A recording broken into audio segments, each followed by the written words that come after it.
Hello, Ultimates. Today I will seek to explore and answer what if, in a new scenario, we're going to get the same ending, but we'll get new characters in that ending. What might occur, say, if Peko was faced with the AI Junko, or Teruteru, or the Ultimate Imposter? The reactions we didn't get to see in the original scenario because they had died at that point. To start off, we will remove the survivors. That's Sonya Nevermind, Kazuichi Soda, Fuyuhiko Kuzuryu, always gonna butcher that, Hajime Hinata, and Akane. So we saw all 5 of these survivors' responses to AI Junko and the whole final chapter with all the twists and turns going through the virtual Hope Speak Academy. That leaves us to look at Teruteru in this video, Ultimate Imposter, Mahiru, Peko, Hiyoko, Ibuki, Mikan, Nekomaru, Gundham, Nagito, and Chiaki, who never got to get to that final Chapter 6 environment. Starting off with Teruteru. Teruteru's Chapter 6 experience, if he ever made it to the end in the new scenario, and the ending was the same, but it's just new characters there, he would find out that the world as he knew it was gone. The diner, his mama likely died. He would learn of his true corrupted self. Also, it would be hilarious if Teruteru could fill in somewhat of Kazuichi's role and more of the comical relief in that final chapter. Like when AI Junko appeared and he described her as gigantic or huge. If you know what I'm talking about, I'll show it on the screen right now. Now, AI Junko could seek to make him choose between his perviness or being a good friend and growing as a person. I can imagine Junko being like, LOL, Teruteru, I could give you a whole entourage of the island's girls if you just abandon your friends and allow me to escape. I can't do a Junko, goodness.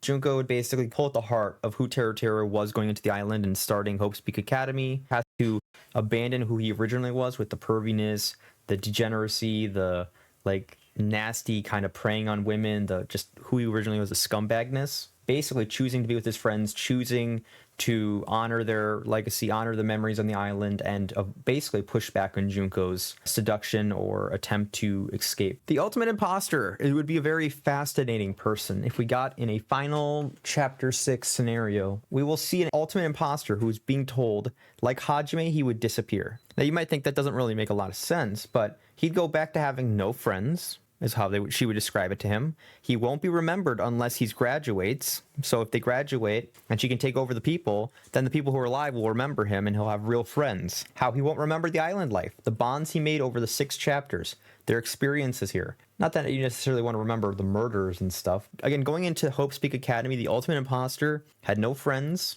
was very isolated, took on the identity of obviously not Ryoma, whatever that animator dude's, Ryota Mitarai, there you go. He took over Ryota Mitarai's name and likeness and was impersonating him, but going into the school, he would have been completely blind to that. So if he returned, the idea would be he wouldn't exist anymore. Nobody knows his name, nobody knows what he really truly looks like, nobody will know his real voice, like we saw at the end of Danganronpa 2, the little squealy like voice, which I don't even think was his voice actually in the anime. I think it was different, but I think it'd be very interesting because you could have Ultimate Imposter come in as a almost replacement for Hajime. He would basically vanish after the experiences of the island and the simulation, and he obviously would seek to avoid basically vanishing in his current form, and then obviously go back to the damaged, evil, despaired form. Mahiru, I think Mahiru would be interesting if she made it to the end of the game. For Mahiru, what I think would be really interesting would be if she's horrified and she's shown the real world about how it's destroyed, you know, buildings are destroyed, cities are gone, it's just despair everywhere. I think that there's something to that. It'd be awfully horrifying to find out that the world she knew and loved for her photography, the images she took, the joy she feels from her hobby and her talent, is just so far gone, and so much craziness is just, it's just gone. I think that would be very interesting to show Mahiru in a final chapter, finding out the world is a world of war, murder, terrorism, mindless despair. And I could totally see Junko saying, why don't you just stay, Mahiru? You can stay with your friends, and we can reboot with them all alive again to restart the simulation forever.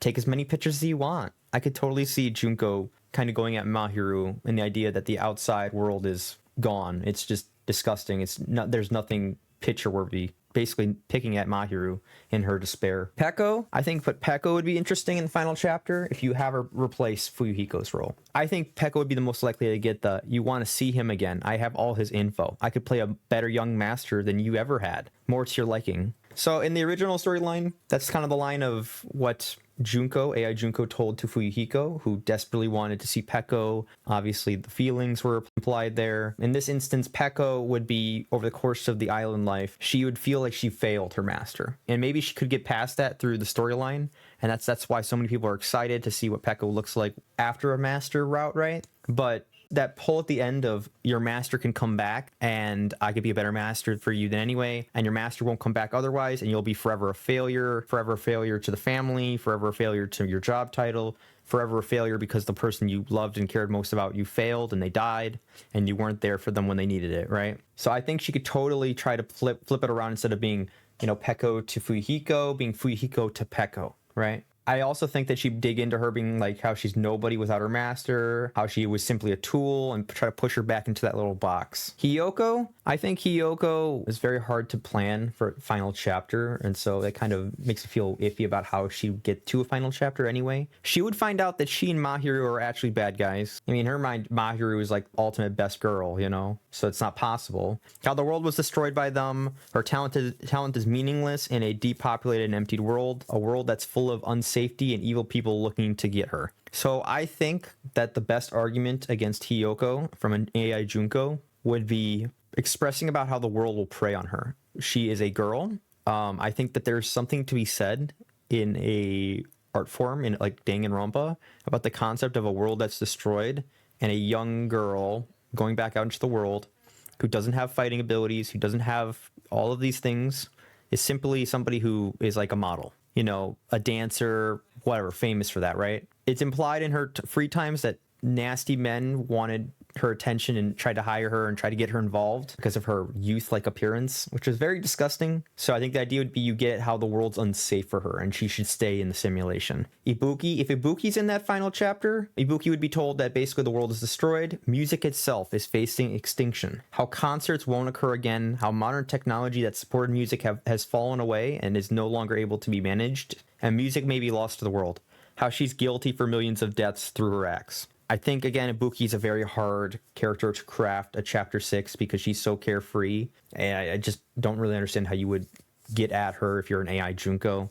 So that's my understanding, is that you imply that basically music would be gone from the world. It's something that her whole personality, her mindset, her talent, her history, most of her young adult life is on, but I think it's a hard sell. Now, Mikan has a lot of potential with an AI Junko, like in the original storyline, if we do get AI Junko back, because Mikan would be re-meeting Junko. This would be a Mikan that is with the group over the island life, right? This Mikan would be not corrupted. Like in the original storyline, Mikan in the anime actually got corrupted. She was the only one who actually got the real corruption, not the brainwashing kind of garbage, which I hated that, by the way. That's for a different video. The idea would be that Junko broke Mikan, because entering into high school, she was already, Mikan we know and love, like happy girl, but victimized and abused from childhood. Junko just pushed her over the edge using her evil talent and despair and all that stuff, and then used Mikan to lure in the other classmates of hers. I think that there's something to be said from the meeting her beloved again, Junko in AI form, with her AI not being necessarily Junko and her not necessarily being Mikan in the world. I think that there's something you could do about face-to-face having them engage each other.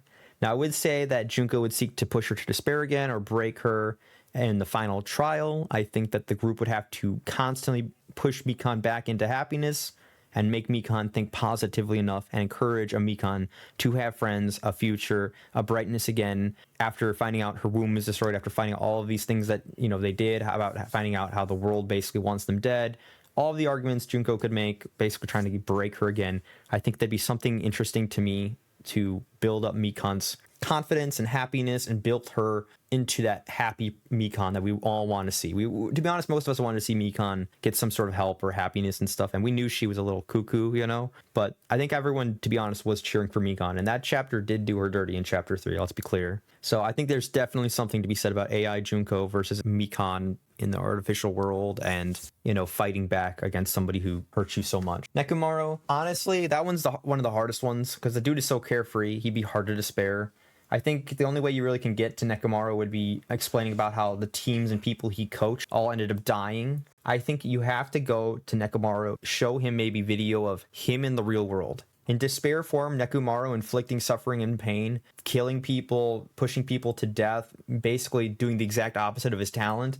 I think that would really hurt him, and the idea that he risked going and becoming one like that again would be very damaging and hard for him to hear. And I think that he wouldn't want to hurt people, so maybe he would seek to stay in the simulation. Gundham, the only way I can really see Gundham's working would be if he's told that he made the animals fight and kill humans, which is true from the anime.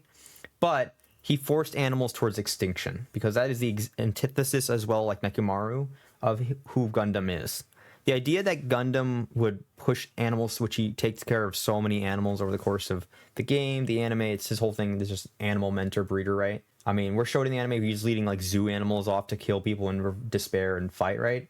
So he's using his like almost animal whisperer ability kind of thing. I think you have to pinpoint Gundham about how you basically killed animals, you put them into extinction, you killed, you know, millions of humans with your actions, causing widespread damage to the ecosystem and to the earth itself. I think that you have to go at Gundham as like an eco-terrorist kind of thing. Now, Chiaki, it's so hard with these games to, you know, say a new scenario, but then you already know what's going to happen. You already know who the AI is. And I think they have to change that. And so my mindset would be AI might be able to be changed. Now, how would that work? Let's assume it's like the original game. We would have to know AI Chiaki is just AI Chiaki from our perspective. She would simply cease to exist. So this is another example like the Ultimate Imposter or Hajime, where once they pull that lever and they graduate or whatever, she's gone. She wouldn't exist. I think the idea for this to be impactful, you have to, in a prior chapter, you have to not have her be exposed. Until the very end of the game, maybe everybody forgot about the idea of a traitor. They thought Monokuma just made that crap up. But the idea would be Chiaki in that final chapter would be exposed as being a artificial intelligence. And I think that really actually would raise the stakes quite a lot. Because let's say Chiaki had originally gotten to the final end with Hajime in the beginning, in the base game, we're going to see a Hajime just completely break down, distraught. I mean, he was so emotional. Sonya was so emotional. Everybody was so emotional. They loved Chiaki. She was their friend. She was their investigator. She was just a funny part of the island life. They, you know, they really considered her one of them, and it was shocking to find out she was a traitor. So if you find it out in the last trial, I think that actually would have been even more like a cherry on top of the original story if they could have somehow cooked it that way. Just saying, that would have been a really cool thing. But the idea would be she'd be another role-wise somebody who would cease to exist if she got to the final chapter as an AI. And Nagito is fascinating because he would have two routes. So route one would basically be he finds out he's ultimate despair along with everyone else in the timeline at the end of the game. If that happened, Nagito would do everything in his power to stop everybody from leaving. He hates the group. He hates himself. He hates Junko, obviously. He doesn't want AI Junko to go back out there and, you know, destroy the entire world itself all over again. He would have to be talked down from the position of keeping everyone forcefully in the simulation forever, or even going so far as to be aggressive to deny Junko into the world to become the ultimate hope. So he really wants to be the ultimate hope. Obviously, if Makoto comes back in at the end, that would be a very interesting interaction between the two of them.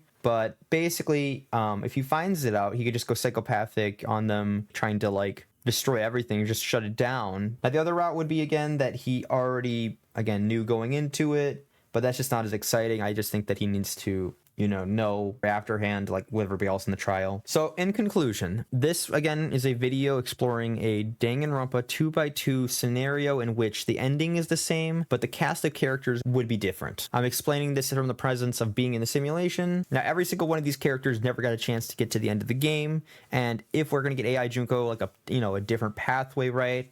I want to know what your guys' thoughts are on this. I personally think it's a really cool idea to explore if these characters had made it to the original ending. And I think they each have really unique roles that I really want to see explored out in a possible ending. So what do you think? Put it down below. Hit that like button. I'd appreciate it immensely. Peace out, Ultimates. Bye-bye.